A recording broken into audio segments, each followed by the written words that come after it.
es sourd, qui n'entend rien du tout. Tu t'en fous de Dieu, tu te moques de sa Bible, mais un jour, tu couleras des larmes pour tout cela. Tu vas couler des larmes, tu vas...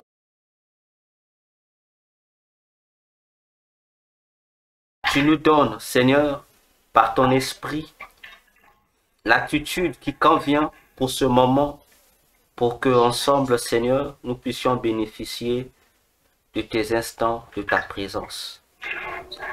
Amen.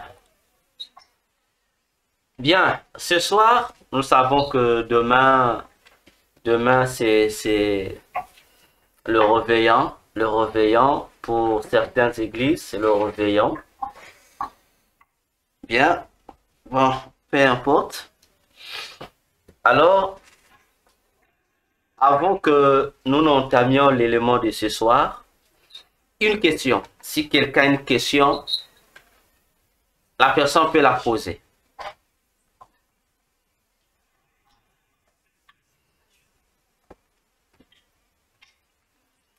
Il n'y a pas de question?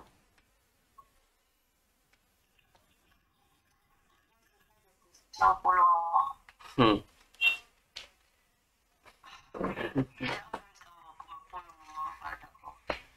Je les note d'abord. D'accord, pas de souci. D'accord. Alors, ce soir, de quoi allons-nous parler ce soir?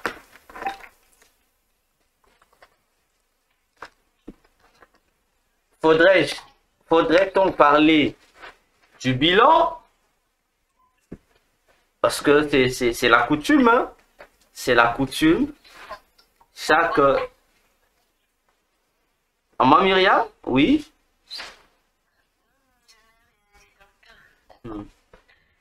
C'est la coutume. Chaque fin d'année, les chrétiens sont dans leur bilan. Ils font le bilan. Et dans ce bilan-là, je me suis toujours posé la question. Quel est l'objectif de ce bilan?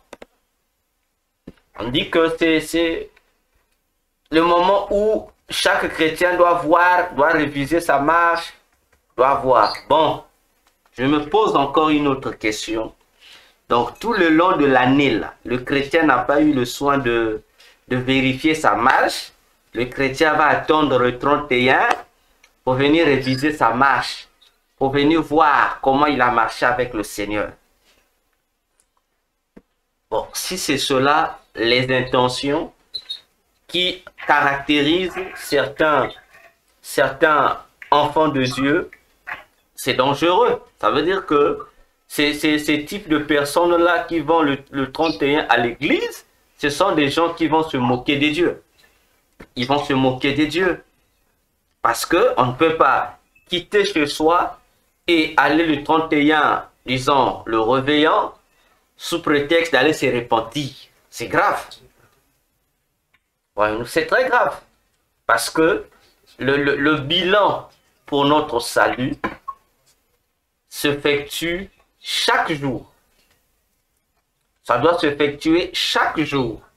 Chaque chrétien doit s'examiner chaque jour. Ça n'attend pas la fin de l'année. Non. Ça, c'est tromper Dieu. Ça, c'est tromper Dieu. Voyez? Chaque jour que nous passons, chaque heure, chaque minute, doit pour nous être ces moments-là de réflexion. Ces moments de notre marche pour voir si nous sommes avec le Seigneur ou pas. Donc c'est quelque chose qui doit s'effectuer dans des minutes. Ce n'est pas une chose qui doit attendre une année donnée ou attendre la fin de l'année.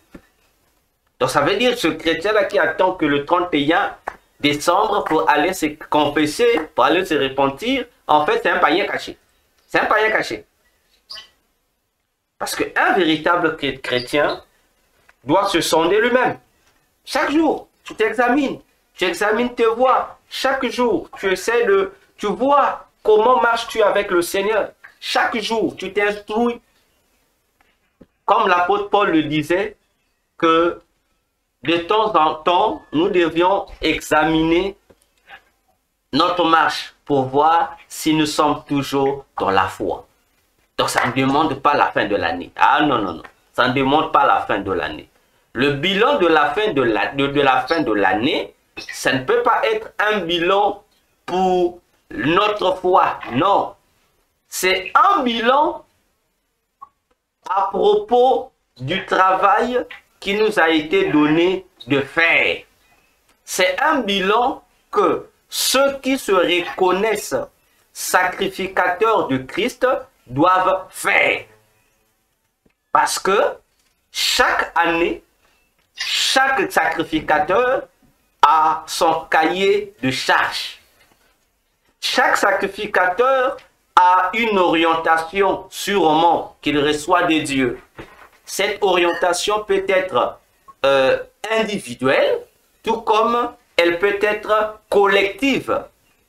Collective dans le sens où il est dans une communauté, dans une église donnée, et par rapport à l'orientation, il reçoit l'église par rapport à ce que l'homme de Dieu a reçu de Dieu comme l'orientation de l'année. À partir de là, une fois que le visionnaire, comme on le dit souvent, partage la vision aux membres de sa communauté, ça devient un cahier de charge commun que les membres de l'Église doivent exécuter, mais tout en aidant leur visionnaire. Puisque la tête de ce cahier de charge, c'est le visionnaire. Et le visionnaire partage sa vision au peuple et tout le monde doit travailler en fonction de cette orientation. Raison pour laquelle nous constaterons dans Exode 25, Dieu va prendre une orientation et va donner à Moïse. Il va lui dire, voilà Moïse, vous devriez me bâtir ici dans le désert un sanctuaire, un temple, appelé le tabernacle. Dieu donne la vision à Moïse. Dieu lui montre les plans. Dieu lui donne tout ce qui convient par rapport au plan de cette orientation, de cette vision. Et Dieu va dire à Moïse d'aller consulter son peuple pour que le peuple, ayant connaissance de cette vision, de cette orientation pour la construction du tabernacle, que le peuple y participe en contribuant, en apportant selon le désir de leur cœur, selon leur, que dirais-je même, selon leur convenance, les matériaux pour aider Moïse à réaliser cette orientation ou cette vision. Et voilà comment, de commun accord, l'orientation qui a été donnée au désert a été exécutée, a été réalisée. En commun accord avec le peuple. Donc, le peuple, en construisant, et à la fin, la Bible nous fait comprendre même qu'on nous donne les références de l'achèvement de la construction de ce temple. On nous dit que le temple a été construit, le tabernacle au désert a été construit la seconde année de leur sortie du désert. Donc la seconde année de leur sortie du désert, c'est là que le temple, la construction du temple fut achevée. Ils ont eu une orientation par rapport à, on dira, à l'année, à la seconde année de leur sortie de l'Égypte. Ils ont eu une orientation. Ainsi,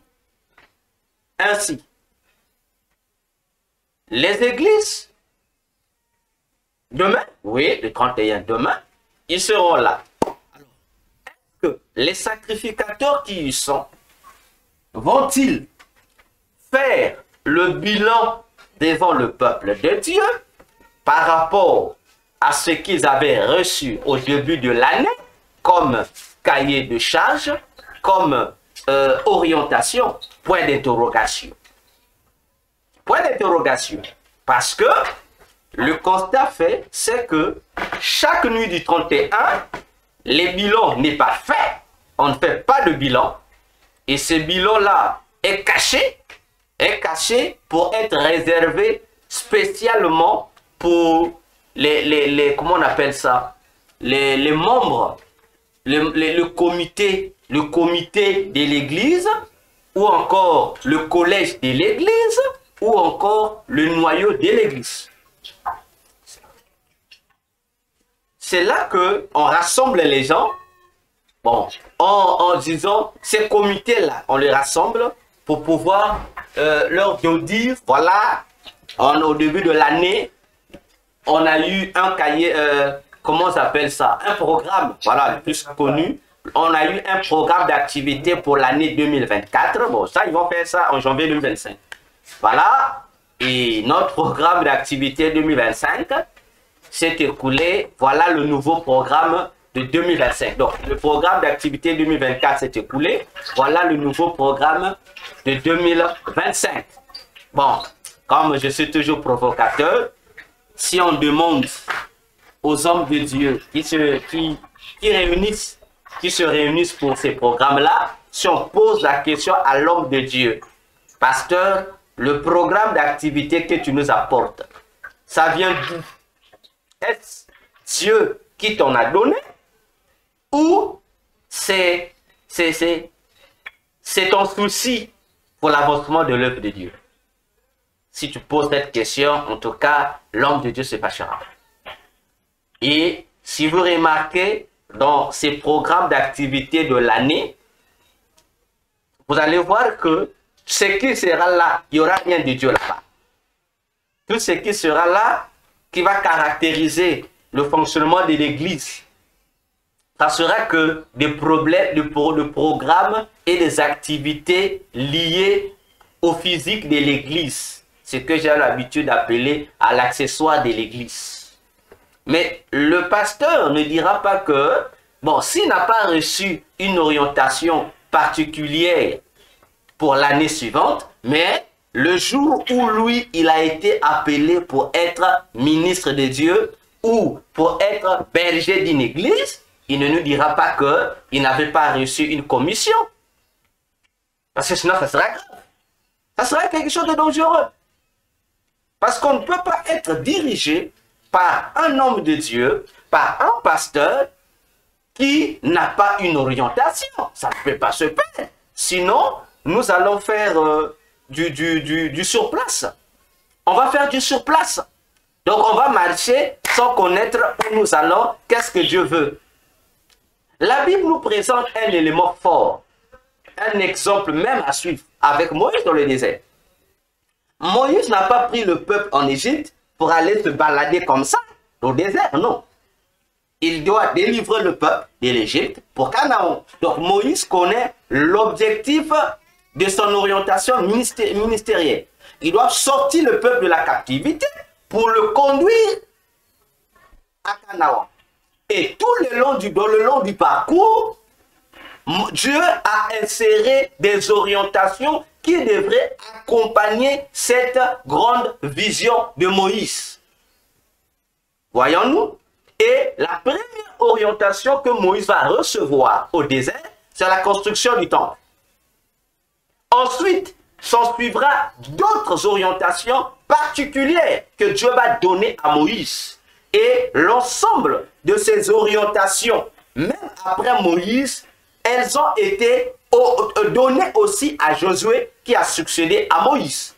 Et c'est l'ensemble de ces orientations qui ont servi comme des atouts tant physiques que spirituels pour permettre au peuple d'être capable d'hériter de Canaan, leur terre promise, leur bénédiction de l'avenir, ou d'avenir, ou du futur. Prenez cela comme vous voulez. Alors, la question que nous nous posons, demain, bientôt là, demain ici, on va voir déjà, partout au monde, hein, 80%, non, 10, même 99% des églises seront mouvementées. Vous allez voir. Pour certains, c'est le jour où il faut fêter. Pour certains, ils vont fêter. Ils vont danser. Donc, on va passer toute la soirée à louer, à danser, à transpirer. Voilà, comme c'est la coutume. Mais quel est réellement l'idéal de cette nuit de prière ou de ce réveillant? L'idéal, c'est lequel? L'idéal, ce n'est pas de créer ou de rassembler les noyaux ou les collèges de l'Église. Non. L'homme de Dieu doit être capable de dire au peuple de Dieu, voilà, cette année-ci, bon, on le voit pourtant se répéter la nuit quand elle descend, on va écouter les slogans. Moi, j'aime appeler ça les slogans, on va les écouter là. Voilà, 2025, ton année de percée, on va les écouter là. Bon, toi, homme de Dieu qui a dit que 2025, année de percée, Dieu vous a dit que c'est l'année de percée. Voilà votre orientation annuelle. Mais le 31, sois capable de nous dire, homme de Dieu, si cette année a véritablement été l'année de percée pour ton peuple, pour les frères et les sœurs que tu diriges. Est-ce que ça a été cette année-là? Si oui, démontre. Sinon, démontre. Si 50-50, 50-50, démontre. C'est ça qu'on appelle un bilan sérieux. Parce que s'il n'y a pas ce bilan, si on vient seulement, on doit danser, il y a un problème. Et on prend une poignée de personnes pour aller faire un autre bilan qui n'a rien à voir avec le spirituel en premier lieu. C'est un danger pour le peuple. Comment le peuple que nous dirigeons, comment ce peuple-là saura-t-il s'investir dans la vision? Comment ce peuple-là comprendra-t-il ce que le Seigneur attend de lui, soit collectivement ou soit individuellement? Il y a un problème. Il y a un problème. Alors, un autre problème encore, c'est celui toujours de cette nuit de prière ou se réveillant de fin d'année. J'ai souvent mal. Je crois que l'année passée, j'ai fait une émission à propos. J'ai souvent mal. Lorsque je vois les titres, la nuit de la traversée. Tu retournes ici, la nuit de la traversée. Après la nuit de la traversée, il y a un thème qui accompagne. Bon, moi je suis moins courageux. Je pose toujours des questions aux hommes de Dieu. C'est que lorsque vous mettez la nuit de la traversée, nous traversons quoi? Pour arriver où? Parce qu'on parle de la traversée. Ça veut dire que nous quittons d'un point A pour nous rendre au point B. Mais entre le point A et le point B, au milieu, il doit y avoir un élément qui doit permettre la traversée. Parce qu'il n'y a pas de traversée s'il n'y a pas un élément qui relie les deux endroits, l'endroit A et l'endroit B. La nuit de la traversée, le peuple va traverser quoi? D'abord, le peuple est où? Et le peuple va traverser pour entrer où? Mais quel est l'élément qui sert de pont entre l'endroit où le peuple est et l'endroit où le peuple ira? Et le plus dangereux, lorsqu'on interroge presque tous les pasteurs, les hommes de Dieu, qui utilisent cela, tout le monde a pour référence l'élément d'Exode 12, la sortie d'Israël de l'Égypte. On dit voilà, ils ont traversé la mer des gens, bon, la mer Rouge. Voilà, bon, on dit bon, il n'y a pas de souci, comme c'est la référence. Il faut mettre les points sur les i, remplaçant les éléments par leur valeur. Israël avait un point A, c'est l'Égypte. Le point B d'Israël, c'était quel endroit? Il devait quitter l'Égypte pour Canaan, c'est le point B. Mais entre l'Égypte et Canaan, au milieu là, il y avait un élément. Le premier élément, il n'y avait plusieurs. Le premier élément d'abord qui devait faciliter la sortie de l'Égypte, ce n'est pas que dès qu'ils sont sortis de l'Égypte, et automatiquement qu'il y a eu un bond, ils sont tombés dans Canaan. Non, non. Ils ont quitté l'Égypte. Ils ont d'abord traversé un élément dangereux. La mer Rouge, comme on l'appelle souvent. Ils ont traversé la mer Rouge.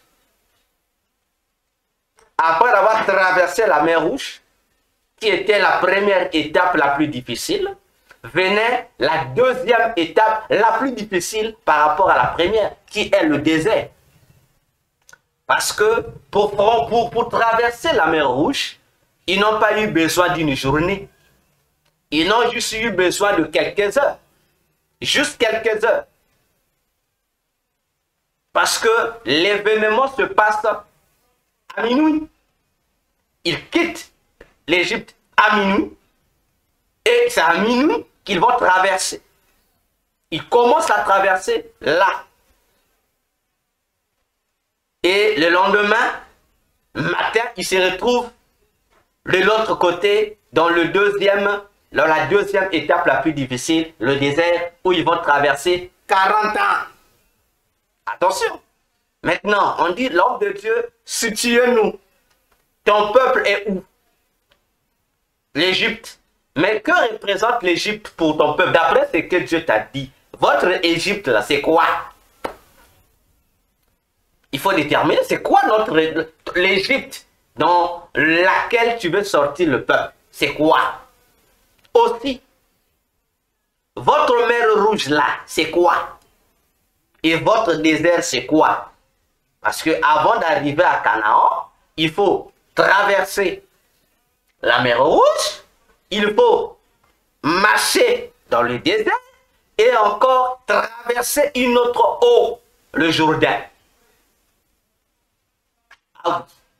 Et après le Jourdain, viennent encore d'autres territoires. Le petit désert reprend. Et le petit désert qui reprend a encore deux grands ennemis qu'Israël doit vaincre. La ville de Jéricho et la ville d'Aï. Mais s'il faut parler de traversée, mais les réalités qui se passent là, pourquoi on ne voit pas ça? Dans les traversées, on nous fait faire un trucage. On quitte l'Égypte, on saute, on vient tomber à Canaan. Non, non. S'il faut prendre la référence d'Exode 12, respecter la ligne tracée d'Exode 12. Il faut respecter cette ligne. Parce que Israël pouvait bel et bien aller à Canaan sans passer par la mer Rouge. Ah oui, il y avait un autre chemin que la Bible appelle souvent le chemin des Philistins. C'est un chemin de 3 jours seulement. Israël devait contourner. Au lieu d'emprunter la voie qu'ils ont empruntée, puisque en Égypte, Israël était au-dessus. Bon, disons, c'était au sud, mais c'était au-dessus, l'inverse. Il y avait en Égypte la haute et la basse Égypte. Mais c'est l'inverse. Lorsqu'on parle de la haute c'est au sud et la basse c'est au nord. Voilà comment la configuration de l'Égypte est faite. Voyons-nous. Donc, il y avait une facilité pour Israël de contourner, d'aller par le chemin. Les Philistins, où faisaient 3 jours seulement, ils arrivaient à Canaan. 3 jours seulement. Mais Dieu dit non. Le peuple doit passer par le chemin de la mer. Et quel est l'objectif? Et l'objectif, c'est que Dieu dit à Moïse, c'est pour que le peuple soit formé dans les combats. Parce que Dieu dit à Moïse que ce peuple-ci, ce n'est pas un peuple guerrier. Ce n'est pas un peuple qui connaît le combat. Donc, arrivé au désert, lorsque ce peuple sera confronté aux autres peuples du désert qui pourront leur faire des obstacles, le peuple aura le réflexe de revenir en Égypte pour venir se réfugier. Donc, pour empêcher que cela ait lieu, je dois emmener ce peuple par le chemin du désert où il doit passer toutes ces années-là au désert, l'objectif c'est que ce peuple soit formé, ce peuple devienne un peuple guerrier. C'est tout. Maintenant, toi, homme de Dieu, lorsque tu parles de la traversée, ton objectif de la traversée, c'est quoi? Faire que le peuple soit guerrier ou autre chose? Il y a un problème. Il y a un problème. Dieu savait, le grand problème de Dieu, ce n'était pas la traversée. Attention, ce n'était même pas la traversée, le grand problème. Dans le plan de Dieu, Dieu voyait le désert. Dieu ne voyait même pas cette traversée-là. Non, Dieu voyait les déserts. Parce que pour Dieu,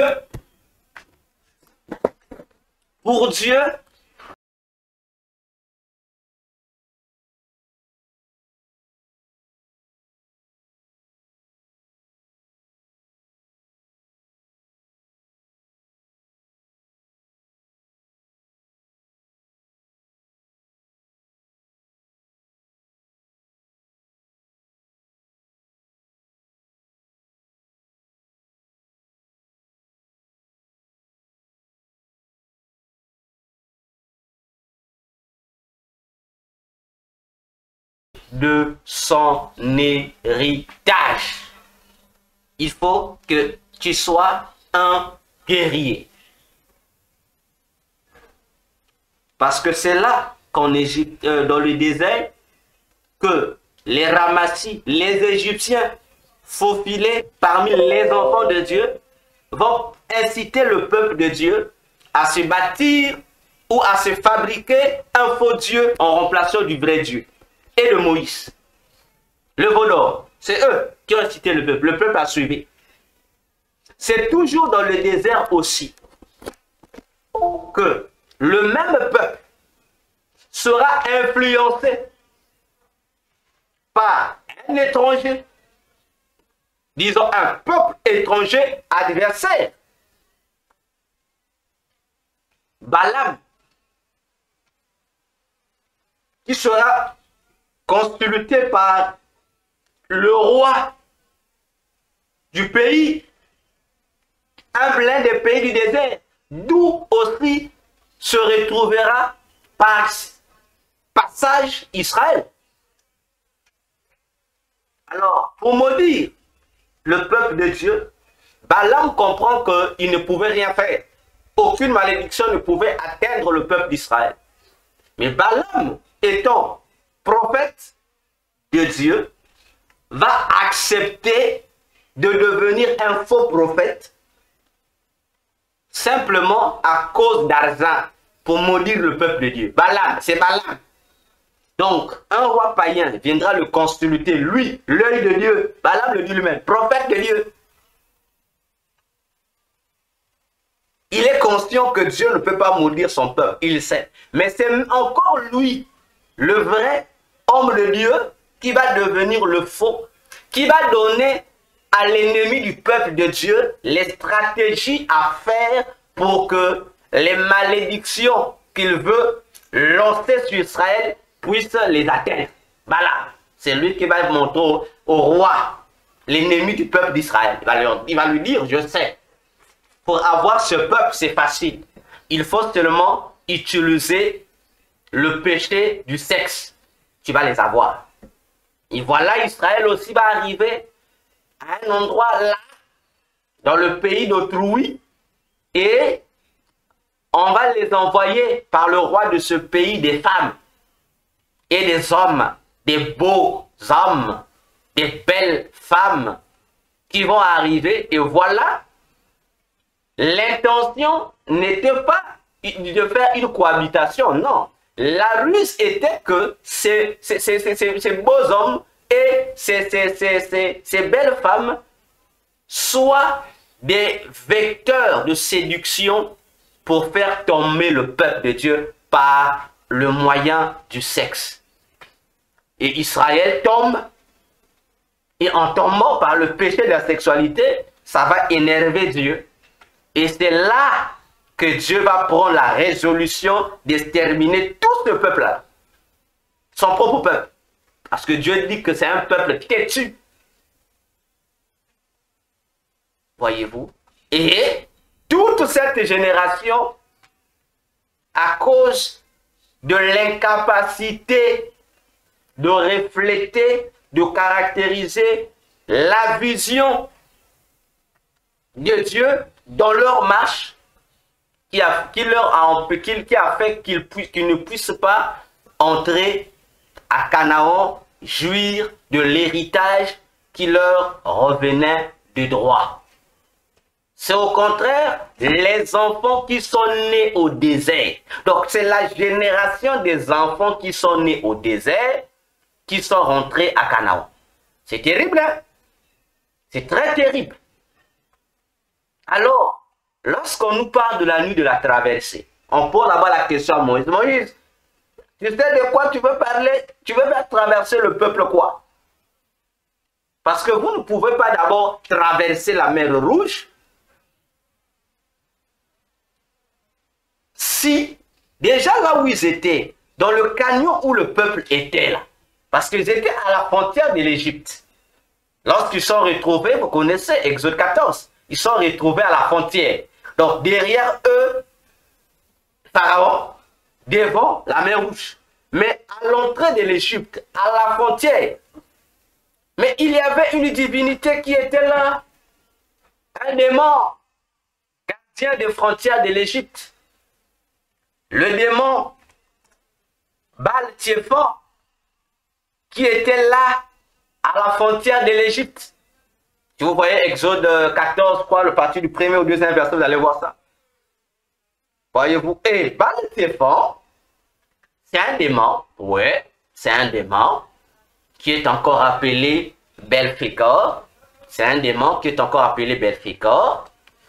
Belphégor, bon, en Égypte, il jouait le rôle du gardien des frontières égyptiennes. Donc, il contrôlait tous ceux qui entraient en Égypte et tous ceux qui sortaient de l'Égypte. Il les contrôlait. Bon, Israël se retrouve là et lui, Baal-Tséphon, est derrière. Mais au-delà de sa fonction utilisée en Égypte comme gardien des frontières ou des entrées égyptiennes, Baal-Tséphon, dans le monde de ténèbres, c'est le responsable, bon, je peux dire ça ainsi, c'est le responsable qui gère les 5 continents dans le plan du diable. Voilà, les 5 continents physiques là. Dans le plan du diable aussi, il a créé des parallèles de ces 5 continents. Il les gère. Tel qu'on dit en l'Afrique, voilà, les 5 continents que nous connaissons. Donc, le responsable de ce qui gère les 5 continents, c'est ce démon. Bon, lorsqu'il est dans sa vraie forme, on l'appelle Belphégor. Voyez-vous? Mais là, dans la Bible, on le connaît aussi sous le nom de Baal-Tséphon.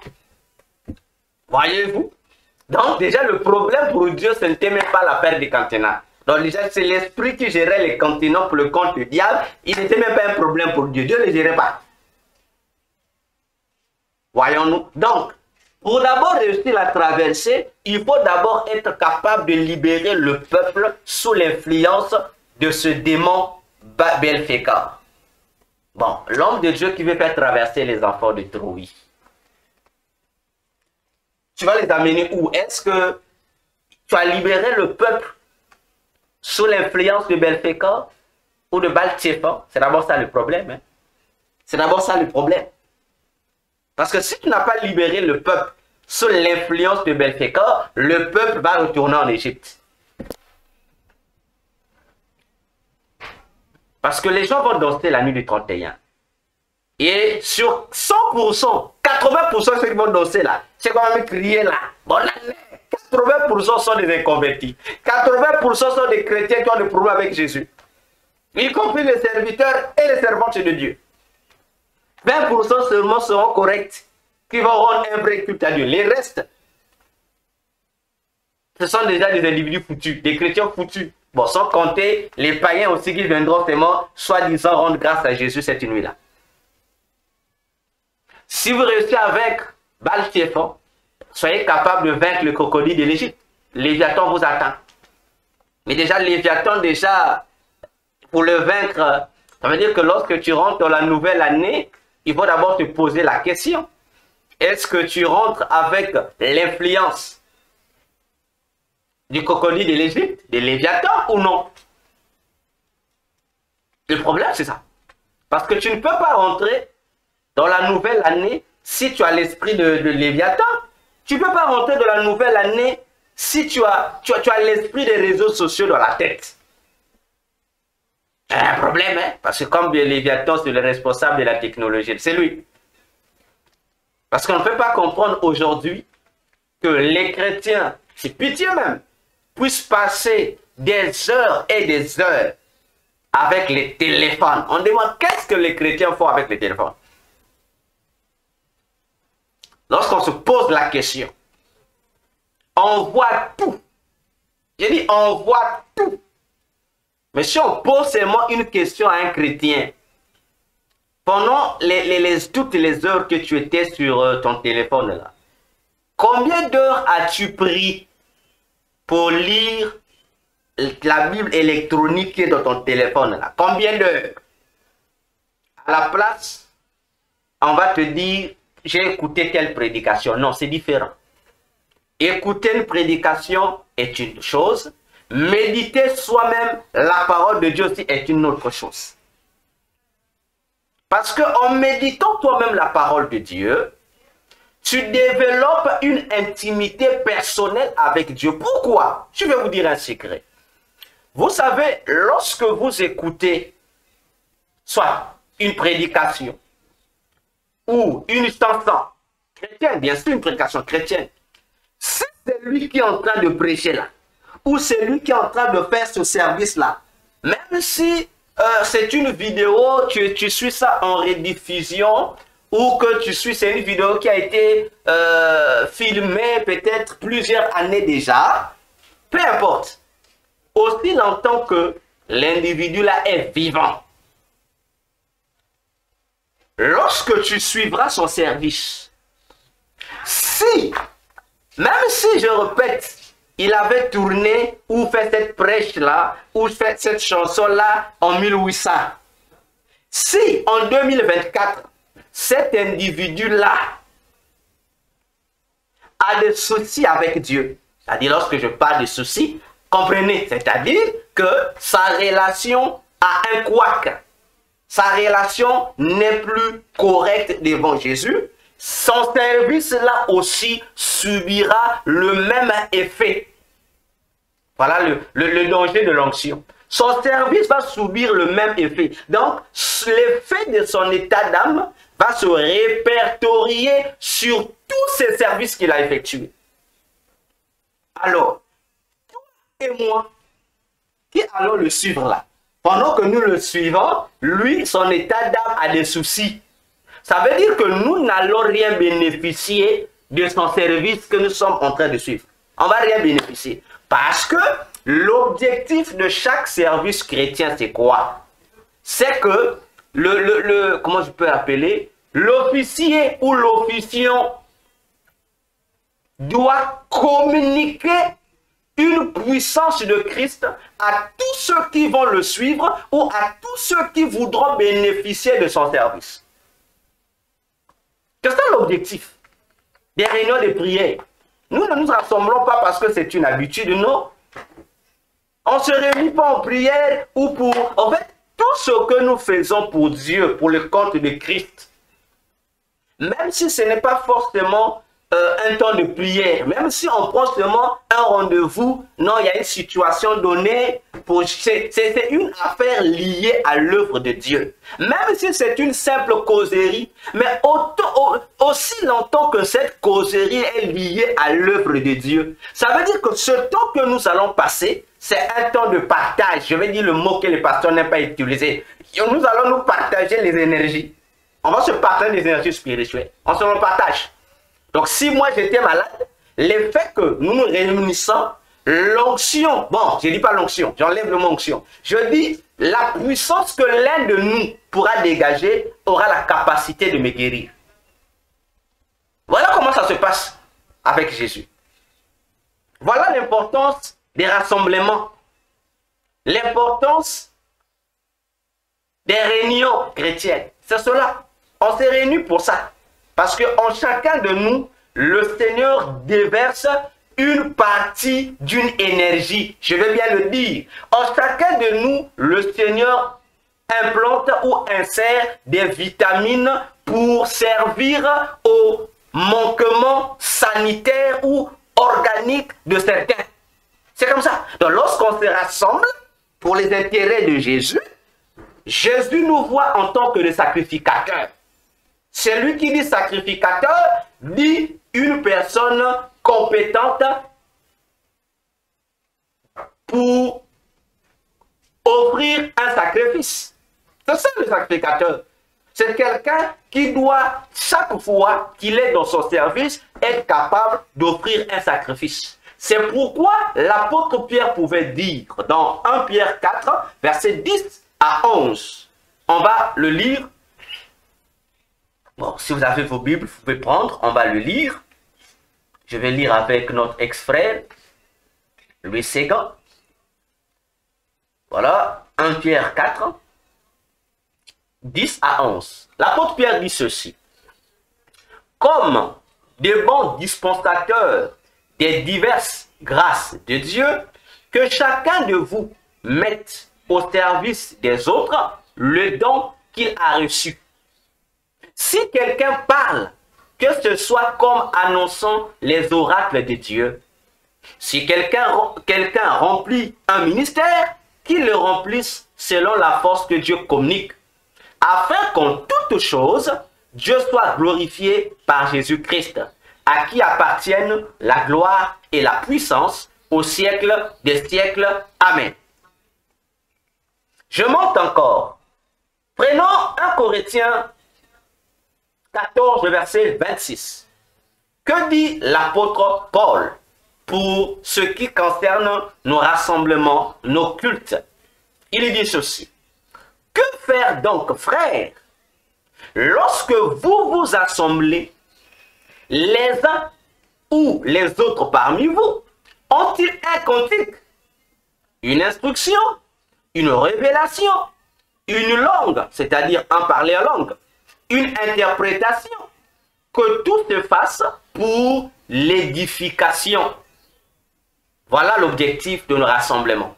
Donc, le chrétien qui quitte son individualisme pour aller former une collectivité, ne doit pas y aller parce que c'est une habitude. Non.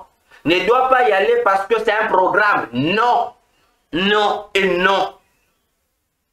Il doit y aller en prenant conscience qu'il va en tant que dispensateur d'un don de Dieu qu'il a reçu. Donc, il va en tant que sacrificateur. Donc, lorsqu'il sera au milieu des autres, il doit être capable de faire valoir le don qu'il a. Ah oui. C'est ça l'objectif des réunions chrétiennes. Et j'insiste. Cependant, celui qui a chanté, que nous avons suivi, ou qui a prêché, ou qui a fait un autre service, mais si au moment où nous sommes en train de le suivre, dans l'intention de bénéficier de ce qu'il fait, et lui, il n'est plus en règle avec le Seigneur, ça veut dire qu'il est semblable au pain africain, hein? Le pain du Congo par exemple. Un pain qui est gros pour rien, mais à l'intérieur, il n'y a rien du tout. Il n'y a rien de consistant, ce n'est que de la levure et de la levure qui a fait gonfler le pain. Donc tu manges pour gonfler les ventres, mais en réalité, le ventre est gonflé, tu es même rassasié, mais en réalité, le corps n'a bénéficié d'aucune vitamine. Ça veut dire que tu n'as rien fait. Tu as mangé, certes, on a vu, mais en réalité, tu n'as pas mangé. Parce que manger veut dire apporter au corps les nutritifs nécessaires à son bon fonctionnement. Voyons-nous? Mais lorsque tu le fais toi-même, comme j'ai toujours dit, apprends la chanson et chante cette chanson. Apprends aussi à chanter la chanson toi-même. Tu as reçu une prédication, mais apprends à méditer cette prédication toi-même en lisant ou en relisant toi-même les mêmes versets bibliques. Parce qu'à ce moment-là, ça ne sera plus l'homme de Dieu que tu suis, mais ça sera toi qui vas t'exercer en tant que sacrificateur.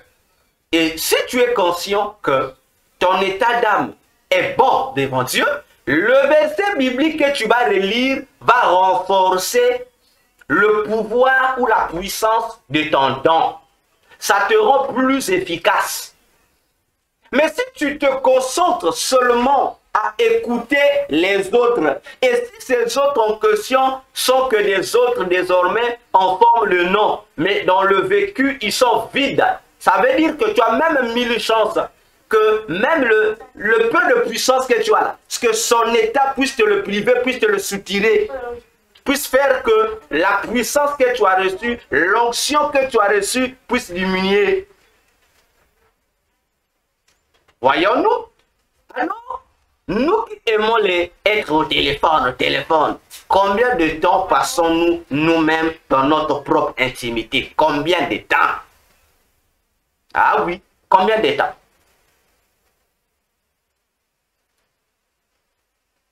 Il y a une bien-aimée, une servante de l'Éternel, qui dit, moi lorsque je suis sur Internet, je passe toutes mes journées à suivre toutes les prédications, tous les témoignages. Moi je lui ai dit, ah bon? Mais au final, comment fais-tu pour développer ta propre intimité avec Dieu? Elle dit, ce que j'écoute me suffit. Ah bon? Ce que tu écoutes te suffit. Quels sont les hommes de Dieu que tu suis? Elle a étalé sa liste. Ah bon? J'ai dit, bon, je vais t'aider. Tout ce monde que tu as cité là, aucun d'eux n'est au service de Dieu. Aucun. Bon, maintenant, pendant toutes ces années, la même chose que tu fais, en les suivant, tu bénéficies quoi? Rien. Rien du tout. Donc, spirituellement, en fait, tu es pauvre spirituellement. Tu n'as pas en toi les vertus de Christ, il n'y en a pas. Tu ne fais que t'appauvrir sans te rendre compte. Voyons-nous. Donc, nous devons noter que dans la nouvelle année qui arrive là, que chaque sacrificateur, homme comme femme, soit à sa place. Apprends que tu as un ou des dons de Dieu en toi que tu dois mettre en valeur. Que désormais, lorsque tu dis que je viens là, c'est une réunion chrétienne là, lorsque toi tu es là, dis-toi que avant que tu ne quittes les lieux, que la puissance que tu as là doit se dégager. Ce n'est pas seulement réservé aux hommes. Je dis non. Non. Les ministres, les frères et les sœurs, nous sommes tous égaux. Ce qui fait la distinction, ce sont nos fonctions. Mais tous, nous sommes un royaume de sacrificateurs. Et chaque sacrificateur a son autel sur lequel il doit offrir. Ah oui, il doit offrir. Sinon, nous serons que là à faire le formalisme comme les pharisiens. Alors, demain ici, la nuit de la traversée, combien de sacrificateurs aurons-nous pour traverser, pour vaincre les Léviathan? Combien déjà? Combien? D'ailleurs, je vous informe, hein, ça va arriver bientôt. Le diable va mettre à jour sa propre Bible. Hein? Bon, il y a la Bible du démon, mais j'ai dit la Bible du diable. Ça va venir, bientôt. Là. Ça va arriver. Bientôt, on va mettre ça. On va mettre ça. Et je suis sûr qu'ils vont créer la stratégie là pour vous dire encore, comme ils ont fait avec les livres apocryphes qu'ils ont ajoutés à la Bible. Là. Non, c'était des livres cachés. Voilà, c'est aujourd'hui, c'est révélé. La Bible du diable qui sera inspirée par Satan en personne, qui aura peut-être le contrat de 7, qui aura peut-être, je crois, 77 livres. Quelque chose comme ça. Bientôt, ça va venir. On va vous donner ça encore. Satan va mettre ça à jour. Pour vous aider. Il va mettre ça à jour. Bientôt seulement, ça va venir bientôt. Peut-être que je serai déjà mort, mais bientôt. J'espère même que ça arrive, que je suis même mort. Bientôt. Pour dire que La nuit du 31 décembre, c'est une nuit. Chaque chrétien, lorsqu'il doit rester, qu'il soit chez lui à la maison, qu'il soit à l'église ou je ne sais pas où, il doit se poser la question. Est-ce que j'ai accompli mon cahier de charges collective ou individuel? Parce que individuel aussi, au début de l'année ou peut-être dans le mois où Dieu parle, il peut donner à chacun de nous des orientations personnelles. Il peut dire, bon, courant ce mois-ci, voilà ce que toi tu dois faire. Il le fait. Maintenant, on doit se poser, Seigneur, est-ce que ce que tu m'avais demandé de faire, est-ce que j'ai eu à faire? Est-ce que j'ai eu à faire? Et non poser les questions, Seigneur, est-ce que j'ai marché conformément? Non, non. Le salut n'a rien à voir avec le cahier de charge. Le salut, ça n'attend pas à la fin. Mais le cahier de charge, c'est la fin de l'année. On va rendre des comptes. Le ciel doit noter. Voyons-nous. Mais ce qui est bizarre, c'est que dans cette nuit-là, les gens viennent pour attaquer les sorciers. Les gens viennent pour attaquer le diable. Oh. Donc les gens, déjà, l'esprit, le diable aujourd'hui saura. Mais je suis désolé. Pendant que vous serez dans la nuit 31 décembre, vous n'allez pas attaquer le diable. Je suis désolé. Pendant que nous serons dans la nuit 31 décembre, là, en train d'attaquer le diable aussi, lui, sera là. Il sera dans sa réunion aussi. À minuit, à partir de minuit. Voyez comment Satan joue avec nous. Hein? Nous, on va commencer les nuits de prière. Bon, certains vont commencer 19h, d'autres 20h, d'autres 21h, d'autres 22h. Lorsqu'on va arriver à minuit, on va dire stop. Allez, on va donner dans 30 minutes. On dit, allez, priez, bonne année, appelez, souhaitez les meilleurs vœux. Voilà, voilà, voilà. Les gens vont souhaiter. Mais pendant que vous allez prendre la pause, pour souhaiter les meilleurs vœux, Satan commence à son tour sa réunion qui doit influencer le monde entier. Lui, maintenant, il commence, lui aussi, il va faire sa conférence à lui, sa réunion. Il va réunir ses agents de haut niveau. Ils seront là. Nos présidents seront là. Nos pasteurs seront là-bas. Eux aussi, ils vont avoir leurs directives pour la nouvelle année. Nous, pendant qu'on appelle, ah, bonne année! Eux, ils sont en train de faire la réunion. Donc, les feux que nous allons voir là, ça ne va même pas embrouiller la réunion. La réunion va se dérouler correctement. Et à la fin de la réunion, eux aussi, ils vont manger, ils vont boire. Ah oui, ils vont manger aussi, ils vont boire. Quel que nous allons faire, lui aussi va faire. Et pendant que nous, on va arriver le premier, nous allons fêter. Et ils vont nous observer. Ils vont attendre. Et ils vont attendre leur année à eux ou que eux, ils vont fêter leur bonne année. Le mois de mars, c'est là qu'ils vont fêter leur bonne année. Ils vont le fêter. Ils vont vous laisser le soin. Déjà là, les comptes ont été bloqués. Ah oui, les sorciers, les magiciens, les sacrifices liés à la fin d'année. Ils ont déjà bloqué depuis octobre. C'était fini. Maintenant, s'il y a un sorcier qui va bouffer qui continue à bouffer les gens après octobre, oh, ça c'est pour lui-même. Ça, c'est pour lui, pour son mauvais cœur. Ça n'a rien à voir avec les lois de la sorcellerie. Donc, les gens ont compris, non, la nuit 31 décembre, non, on ne doit pas te tuer. Oh, on t'avait déjà pris avant décembre là. Donc, tu es déjà un prisonnier qui est en prison, qui est en train de se plaindre pour rien. Pour rien. Voyons-nous. Donc, ceux qui auront l'opportunité de participer à l'événement du 31, laissez les sorciers tranquilles. Laissez le diable tranquille. Mets-toi devant ton Dieu. Fais ton propre bilan. Comment as-tu utilisé le don que Dieu a mis au-delà de toi? Laisse le sorcier tranquille. Lui, il a mis en valeur ce qu'il a reçu de Satan. Maintenant, toi, en tant que sacrificateur, fais l'évaluation. Vois-tu? Donc, faisons notre évaluation. Ne gérons pas les sorciers.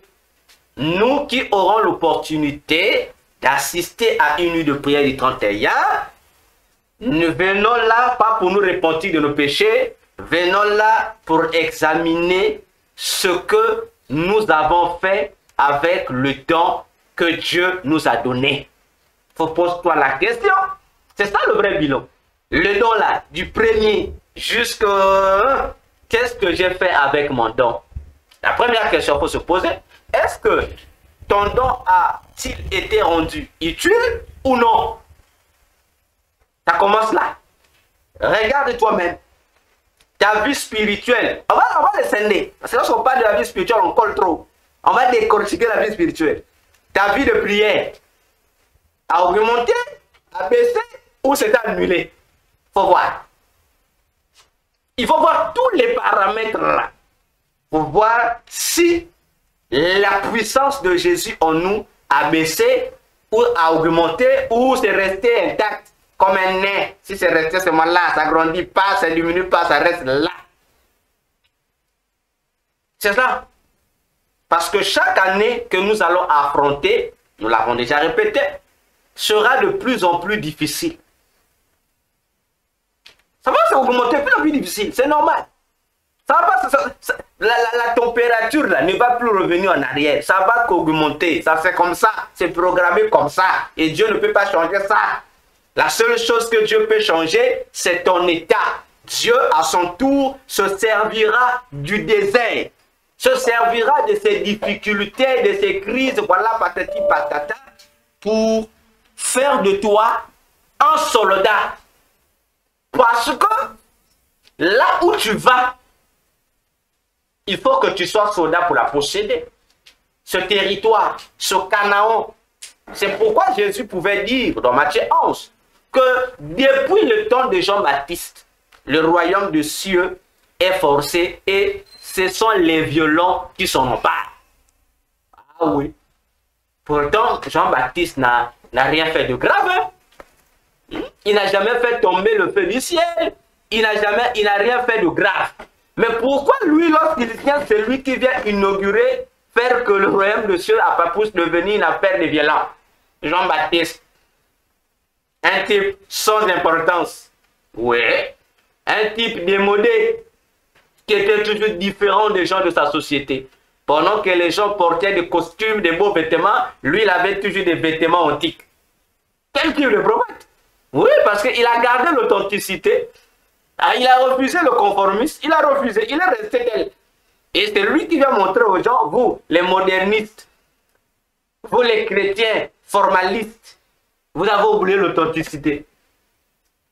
Voilà, moi je viens avec le bâton pour dire désormais, pour rentrer au ciel, pour appartenir aux cieux, il faut être un violent. Ah oui, si tu n'es pas violent, tu posséderas rien, rien du tout. Parce que la violence du chrétien, c'est la mise en valeur de sa foi. La foi sera encore le plus bel éprouvé. Ça sera encore le plus bel éprouvé. Mais au fur et à mesure que ta foi est éprouvée, Jacques dit, au fur et à mesure aussi, tu plais à Dieu et ça permet aussi au Seigneur de te donner ce que tu mérites. Parce que le fruit de ta patience aiguise ta foi, permet à ta foi d'être éprouvée. Si l'ennemi pense qu'il crée des circonstances et autres nuisibles pour te déstabiliser, Dieu utilise les mêmes circonstances, les mêmes obstacles pour te purer, pour te purifier, pour te permettre de comprendre réellement qui toi tu es devant lui. Attention.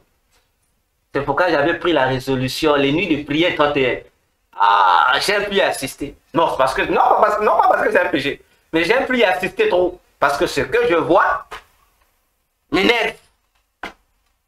Voyons-nous, ça énerve. Les mêmes qui vont crier bonne année, bonne année. On peut le voir. Donc, le temps nuit 31, tout le monde est chrétien. Mais seulement à partir du premier, là, juste dans quelques heures, il faut les voir le premier. Ceux qui vont aller fêter, il faut les voir. Les mêmes chrétiens, il faut les voir maintenant. Là, on dit non, c'est le nouvel an. Donc ici, vraiment, hier, j'étais avec Jésus. Donc ici, là, vraiment, il faut que je me réjouisse. Jésus avait la Bible dit, réjouissez-vous. Ah, attention, attention. On nous a dit, pas réjouissez-vous, mais réjouissez-vous dans le Seigneur. Faites ta fête dans le Seigneur. Un magicien me disait autrefois, il disait, voyez, vous les chrétiens, vous remplissez l'église la nuit 31, vous êtes là, vous venez fêter. Il dit, mais non, on se moque de vous. Parce que nous, on vous attend le premier. C'est fait pour vous, tout ce que vous voulez la nuit 31. Mais nous, on vous attend le premier. Et il n'avait pas tort, il me l'a démontré. Il dit le premier, il dit, regarde, les chrétiens qui lancent le feu là, le feu, le feu, le feu, le feu. Il dit, le même chrétien qui lance le feu là, regardez seulement la nuit du 31, il dit, regardez seulement le déroulement. Regardez seulement le déroulement. Vous allez voir, à la fin, les gens dorment, les gens mangent, dès que les gens finissent, les gens vont dormir. Dès qu'ils se réveillent là, tout ce qui s'est passé à l'église là, c'est passé. Et les gens vont se vautrer dans les péchés. Il dit, c'est lui qui lançait le feu. Le feu, le sorcier de la famille, le feu. Il dit, voilà, on va faire quoi? On va lui remettre son propre feu. Ah, voilà. Il dit, on l'attend. Donc là, déjà, tous les sorciers là, ils savent que vous allez envoyer le feu, tout ça, eux, ils vous gèrent pas. Ils vous gèrent pas. Et vous attendent le premier. Et le premier, ils vont faire la contre-offensive. Et plusieurs chrétiens vont tomber. Tu rentres dans la nouvelle année vaincue. Attention, attention. Pour finir, bon, il y a des individus ici qui sont en train de provoquer les chrétiens. Des individus. Hein? Les individus de la pierre noire, là, la déesse là. Parce qu'on ne sait pas. Ces derniers temps, qu'est-ce qu'ils ont avec les chrétiens? Ils viennent d'abord avec Noël, voilà, là, la fête, les chrétiens qui fêtent les fêtes de fin d'année, là, la nuit 31 décembre, là, vous êtes des mécréants. Ah, bon, nous sommes des mécréants. Bon, quel rapport à avoir avec nous? Noël, ça ne nous appartient pas. Bon, vous nous collez ça pourquoi? Bon, vous venez nous parler, mais les chrétiens ne fêtent pas la Saint-Sylvestre. Je suis désolé. Ça n'a rien à voir avec les chrétiens. La Saint-Sylvestre, c'est l'anniversaire de Trouille d'un certain pape Sylvestre. Sylvestre Ier, je crois. Les catholiques le célèbrent le 31. C'est sa fête à lui. On ne le célèbre pas la nuit du 31, c'est sa fête à lui. C'est la journée du 31, c'est sa fête, c'est son anniversaire. Bon, maintenant, les chrétiens qui vont pour eux la nuit, pour faire leur réveillant, pour préparer leur nouvel an. Pour quel rapport? Ça n'a aucun rapport. Aucun rapport. Aucun rapport. Donc vous voulez attribuer aux chrétiens les choses que les chrétiens ne font pas. Les chrétiens ne viennent pas la nuit du 31 décembre pour célébrer l'anniversaire de quelqu'un. Je suis désolé. Ils viennent pour prier, pour préparer leur journée de demain. Ils ne viennent pas pour célébrer l'anniversaire de quelqu'un. Ah non, ne nous dites pas ce qu'on ne fait pas. Bon, maintenant, vous, lorsque vous fêtez le tabaski là, pourquoi vous ne dites pas que le tabaski que vous fêtez là, c'est la Pâque que vous fêtez? Bon, vous refusez d'appeler ça Pâque, mais vous appelez ça tabaski. Parce que vous savez que si vous dites Pâques, on va vous ramener que vous devez croire que Jésus est mort pour vos péchés. Donc laissez-nous tranquilles, s'il vous plaît. Laissez-nous tranquilles. Laissez-nous tranquilles. Nous, on veut respirer. Laissez-nous tranquilles. Parce qu'en 2025, là, vous serez mon sujet principal, là. Je ferai des émissions pour vous. Hein, là-bas, on va s'entretuer là-bas. Quand vous aimez tuer, tuez-nous seulement pour la vérité de Jésus. Voyez? Et ça devient un rythme comme ça. Parce que tout ça, c'est quoi? Ça fait partie des stratégies pour nuire aux chrétiens, en fait. Pendant que toi, tu vas aller peut-être pour prier, bon, à moins que tu vas aussi dans le même esprit païen pour aller faire semblant de prier. Mais si tu vas réellement, va faire l'évaluation des dons ou, entre guillemets, de l'onction que nous avons reçue. Qu'avons-nous fait de cette onction pendant cette année? Qu'est-ce que nous avons fait avec? Parce que Satan est rusé. Ah oui, Satan est rusé. Vous allez constater avec le film, j'appelle ça le film, qui se passe entre Israël, le Hamas, etc. C'est le film. C'est le film de guerre qui sont en train de tourner. Aujourd'hui, il y a maintenant un territoire, une ville, je ne sais pas comment on appelle ça, Mayotte là. Ça revient maintenant à la chanson. À Mayotte, on a tué les gens. À Mayotte, on a ceci. Mais tout ça, c'est pour nous amener où? Et les chrétiens sont là soucieux. Non, il ne faut pas être soucieux, il faut être content. Lorsque tu vois ces guerres, tu vois les gens mourir, il faut danser. C'est comme ça la vraie fête. Il faut danser, il faut célébrer le Seigneur. Parce que Jésus a dit, lorsque vous verrez toutes ces choses-là, il dit, soyez dans la joie, réjouissez-vous parce que votre délivrance arrive. Non, le chrétien ne se réjouit pas. Le chrétien se fâche. Le chrétien pleure. Non, Jésus veut que tu te réjouisses. Ça fait mal, c'est vrai, mais réjouis-toi. Parce que ton roi vient. Donc voilà notre exhortation de ce soir. Demain, ceux qui iront dans la nuit de prière, allez-y. Pas dans le même esprit que les païens. Non, n'allez pas dans le même esprit que le païen. Sinon, parmi ces païens, vous allez retrouver les ramassis qui vont vous inciter à adorer le veau d'or sans vous en rendre compte. Ah oui, sans vous en rendre compte. Parce que le 31 va préparer ton année. Toi qui veux préparer ton année, va préparer ton année. Bon, quelqu'un m'a dit, mais docteur, la nuit 31, tu ne prépares pas la nuit. J'ai dit non, je n'ai pas besoin d'aller préparer mon année la nuit 31. Je ne prépare pas mon année la nuit 31. Non, mon année nouvelle avait déjà été préparée.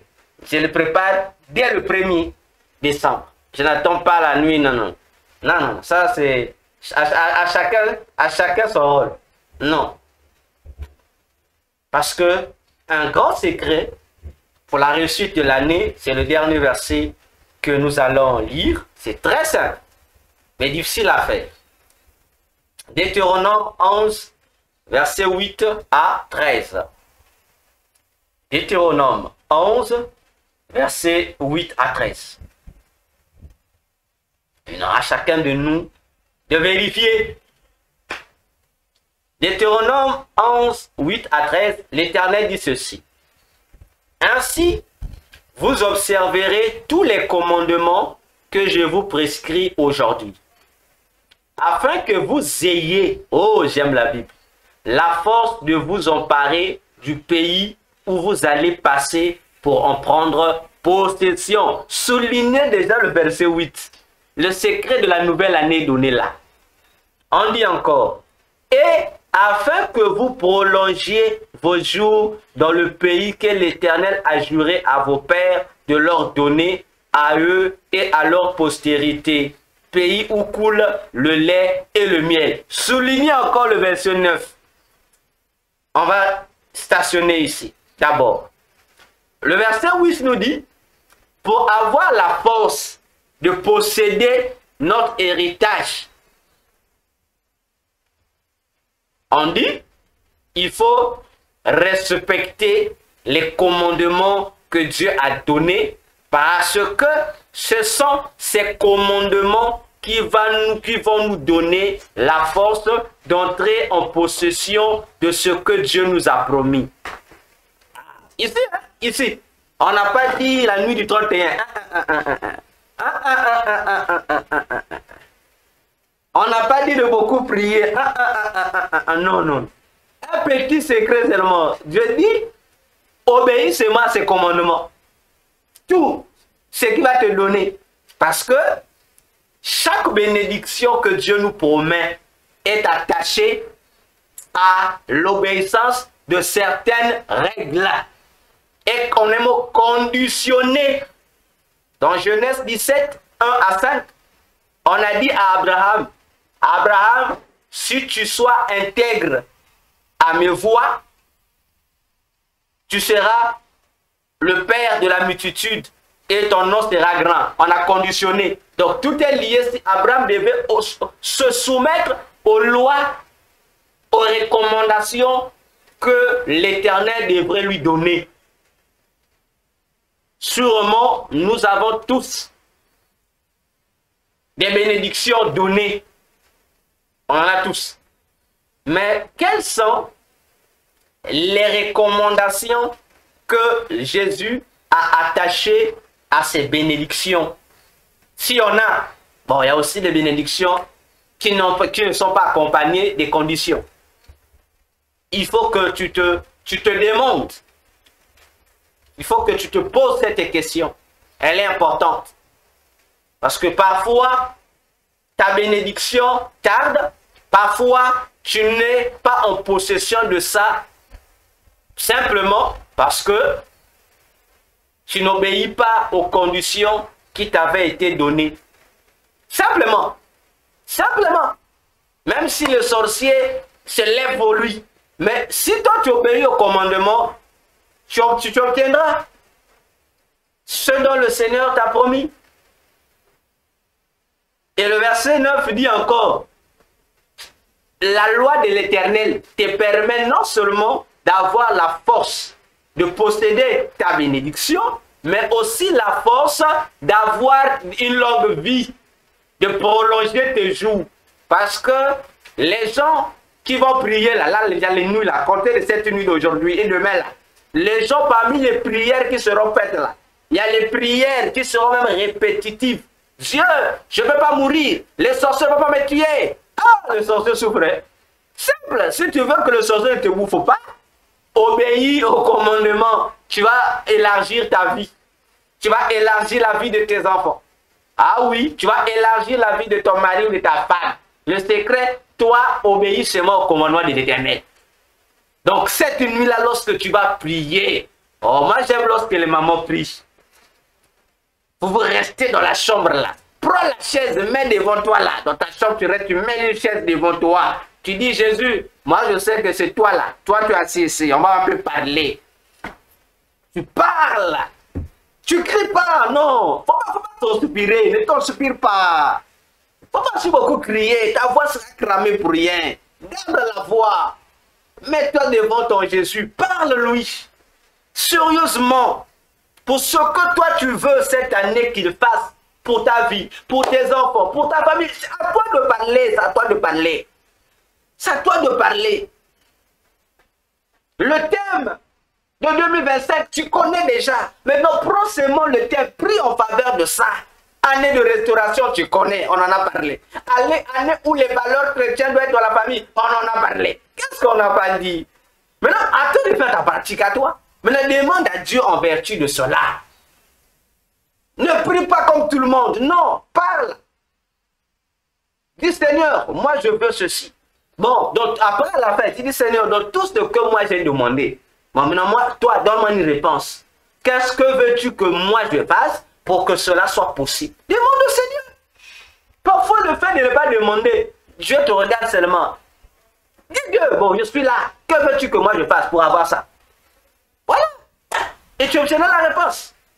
Tu parles en faveur de tes enfants. À la mort, en tout cas, je refuse que la mort rencontre mon chemin. Ah non, non, non. Tu refuses. Tu refuses. Si tu trouves que tu n'as pas besoin de la mort, dis Dieu, moi je n'ai pas besoin de la mort.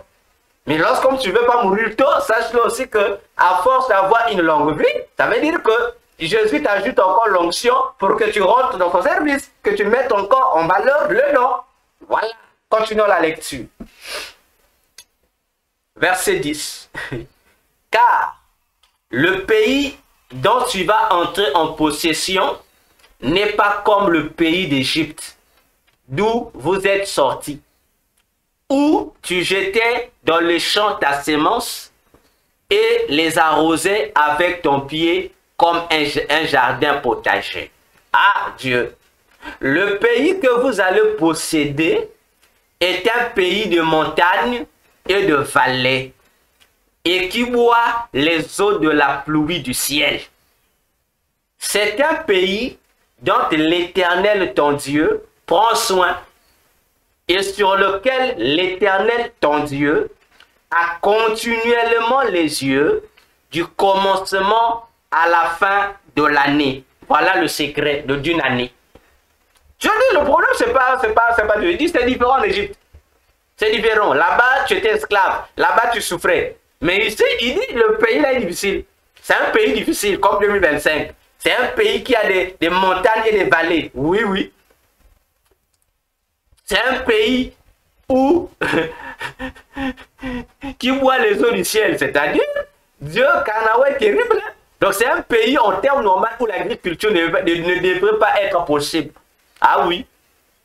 Les agricoles connaissent, les agricoles connaissent, les experts savent. Ils se demandent même comment Israël, un pays comme ça,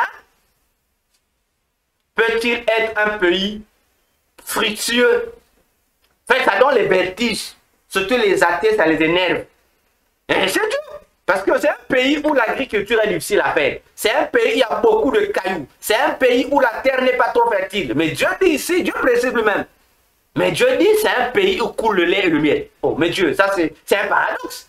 Un pays qui ressemble à un désert, qui a moins de sol fertile. Mais comment ce pays il y aura le lait et le miel? Ah oui.